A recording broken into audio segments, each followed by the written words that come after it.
এবার প্রেমে তখন করে মহাপ্রভু বলছে আমার মনের কথা রূপ কিভাবে জানে?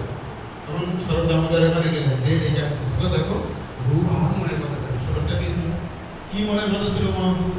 তুঙ্গে তাণ্ডবিনী রতিকে জানাতো তুঙ্গা বলে লব্ধে কর্ণ বড় কলঙ্ককে ঘটাইতে কর্ণাঙ্কতে স্ফুরে হয় সে তো গ্রাম বড় সংকীর্তি সর্বইন্দ্রিয়ানাং বৃদ্ধি ক্রিয়াতে নহ বললেন তুঙ্গে তাণ্ডবিনী রতির পিতা তো তুঙ্গা বলে লব্ধে বলে তুঙ্গে তাণ্ডবিনী, তুঙ্গি মানে তুঙ্গে তাণ্ডবিনী, তুঙ্গি মানে জিহ্বা, তাণ্ডবিনী মানে নৃত্য করে, তুঙ্গে তাণ্ডবিনী রতির পিতা রতি মানে আনন্দ।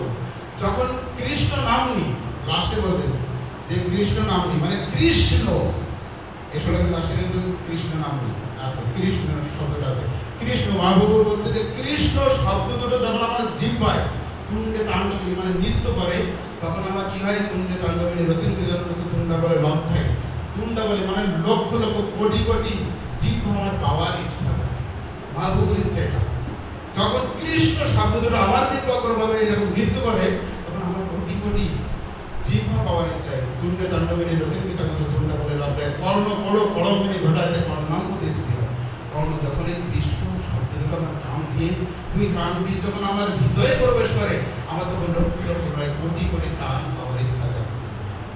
এরকম করে অনেক বড় ছোট এইরকম একটা একটা অর্থ করে, তখন তার মানে কি মহাপ্রভু যখন বলছে কৃষ্ণ শব্দ দুটো যখন আমার হৃদয়ে আসে, তখন আমার এরকম মহাপ্রভু যেন বাহ্যিক ভাষা খেতে, তখন কৃষ্ণ নাম করতে তো হরিদাস করে প্রেমে নাম সংকীর্তন প্রভু দেখি করে পায়ে দর্দ বল হইয়া প্রভু আলিঙ্গন কইল তারে মুখাইয়া।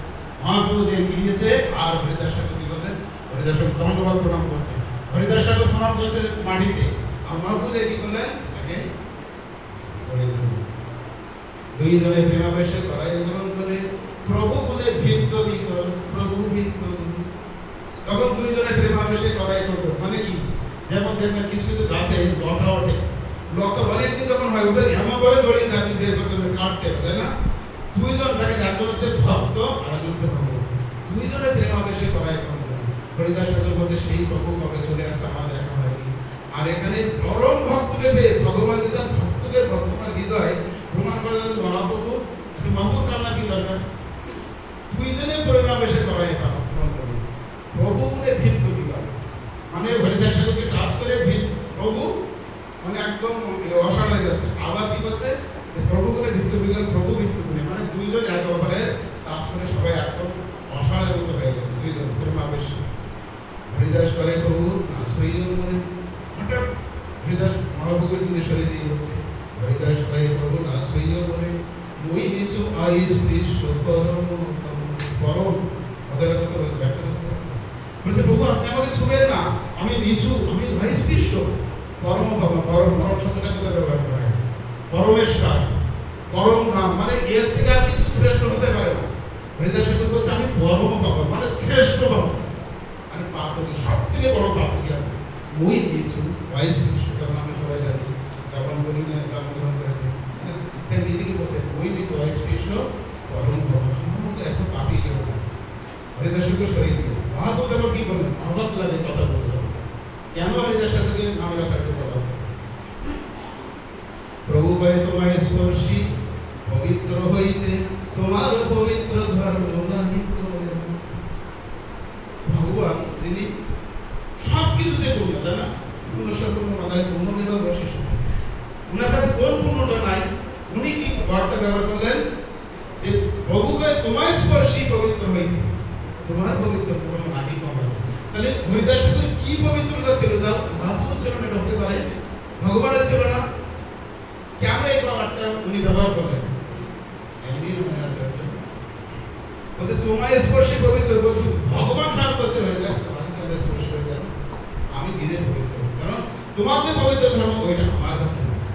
কিভাবে হলো? পরবর্তী শ্লোকে মহাপ্রভু বলেছেন ক্ষণে ক্ষণে করো তুমি যজ্ঞ তপদান, ক্ষণে ক্ষণে করো তুমি সর্বতীর্থে স্নান। বলছে ক্ষণে ক্ষণে তুমি সর্বতীর্থে স্নান করো। যদি কেউ আমরা সঠিকভাবে একদম একনিষ্ঠভাবে হরিনাম যদি করতে পারে, আমাদের কোনো তীর্থভ্রমণে স্নান করতে যেতে হবে, তীর্থভ্রমণ করার দরকারই নাই। ক্ষণে ক্ষণে করো তুমি সর্বতীর্থে স্নান। মহাপ্রভু কেন ক্ষণে ক্ষণে আসলে কি হরিদাসের কখনো স্নান করতে যেতেন? একবার ভগবান জগন্নাথকে দর্শন করতে পারেন নাই,